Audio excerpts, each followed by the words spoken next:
What's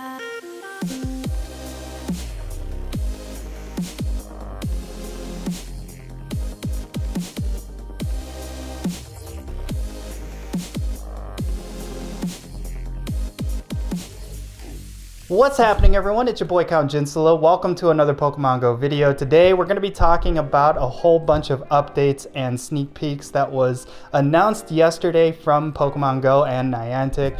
So there's just a lot of stuff we got to unpack here, so let's just get right into it. First and foremost, we got a teaser trailer for the upcoming release of Gen 4. We had a nice little video showing off the Gen 4 starters. We get a little bit of Chimchar, we get a little bit of Turtwig, as well as some Piplup in there. It's going to be super exciting, and I'm looking forward to Gen 4. This was the generation of Pokemon that I played the most when it came to the handheld games, and I just have the most familiarity with them aside from Gen 1. Some of my favorite Pokemon in the game, like this guy right here, Pachirisu, they're from Gen 4, so I'm really looking forward to this one. It's going to be an exciting year. I predict that it's actually going to be like how they released Gen 3, in that we're going to see some Gen 4 ghosts in the next couple of weeks for the Halloween event. That's inevitably going to happen. And then we're going to see a slow rollouts, probably starting around November or December.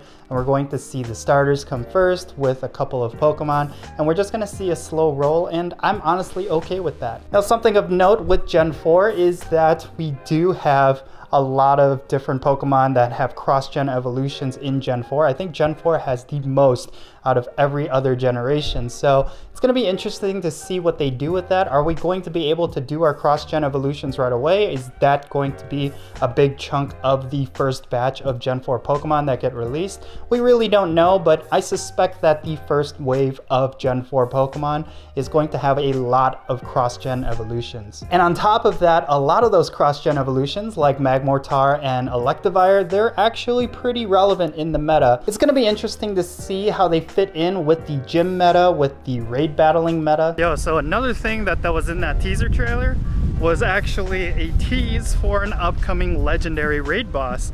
And this is going to be interesting because it is Giratina. Or is it Giratina? I actually do not know how it's supposed to be pronounced. Giratina! So yeah, this Pokemon is a legendary ghost type, so it just makes sense for him to come out for Halloween. I really think that Giratina is going to be the Pokemon that we're going to be seeing in raid battles after Mewtwo is done. Speaking of gym battling, there's going to be another stats rebalancing that's going to be happening in the next couple of weeks. Of course, the last time we had a stats rebalancing, we've had powerful Pokemon like Lapras get nerfed, and we've seen other Pokemon get buffed up like Rhydon.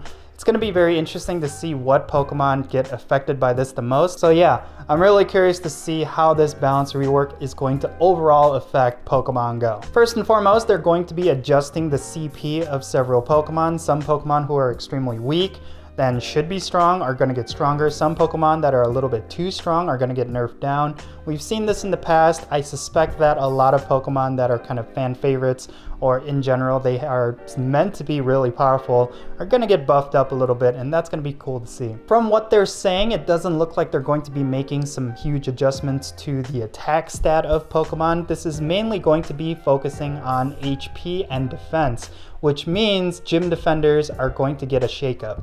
One of the things that they're going to be doing is they're going to be reducing the HP of Pokemon that have a really high amount of HP. So they're really trying to close the gap between Pokemon that have a ridiculously high amount of health with Pokemon that really do not, but the stats kind of balance themselves out. And then on top of that, they're going to be making adjustments to the defense stats of Pokemon so that Pokemon with really high defense will actually become more valuable, whereas Pokemon that just have an insane amount of health are no longer going to be as worthy. What this means is that your Blissey army is going to get nerfed down, and it's going to be interesting how gyms are going to work now, because as of right now, it seems like Blissey is the most dominant Pokemon in gym defending, so you know, it's going to be interesting. It looks like Blissey is going to take the largest hit when it comes to these balance reworks, so a lot of people who are relying on their Blisseys for gym defense, they're gonna have to look at other Pokemon and other options. There's gonna be a lot of Pokemon who are suddenly going to become extremely valuable as gym defenders. Kingler is one of those Pokemon. Now, something important that you gotta realize is that this does not mean Blissey is going to become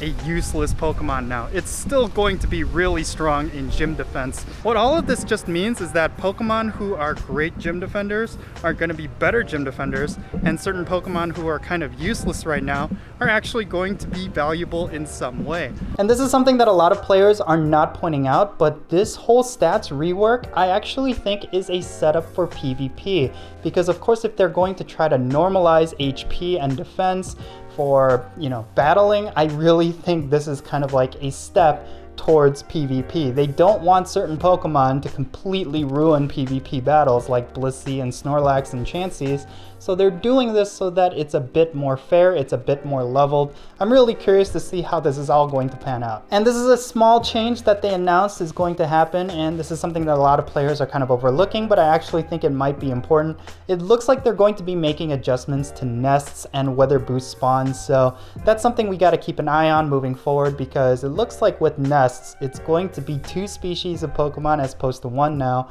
and when it comes to weather boosted Pokemon spawns, they're going to drastically reduce what weather boosted spawns appear. I don't mind it. It means that they're trying to diversify spawns, and this is something that they're gonna need to do, especially with the release of a whole new generation of Pokemon, so I'm all for this. And that's gonna be it for this video, folks. I really hope you enjoyed it. Let me know your thoughts in the comments section below regarding the release of Gen 4, regarding the stats rework. And if it's your first time here, make sure you hit that subscribe button for more Pokemon Go videos like this one. Let me know your thoughts in the comments section below regarding everything that I'm talking about, and if you ended up enjoying this video, hit that thumbs up button.